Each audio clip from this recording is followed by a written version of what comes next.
In this week's Facebook Live, I gave expert skin advice on how to use microneedling at home safely.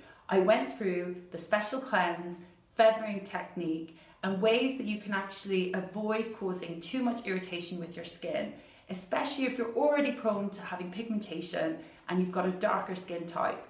Microneedling is safe for everyone, but you've got to be particularly careful about the ingredients that you use afterwards.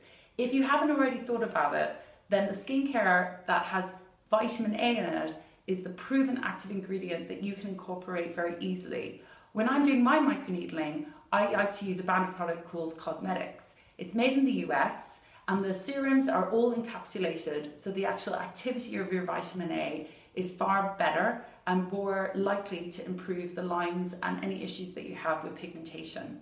Serum 16 can actually be mixed with another powder that has vitamin C in it called Pure C crystals, and you literally just need 2 pumps of your Serum 16. It's a very light serum that you can actually use quite near to the eyes as well, and then 6 shakes of your Pure C, and the 2 mixed together will actually become instantly activated, and then you can apply it all over your face and neck.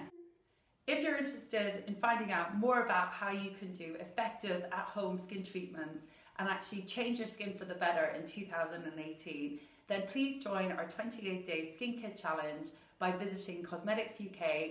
The hashtag is Hello Healthy Skin. I look forward to being your skin coach this year.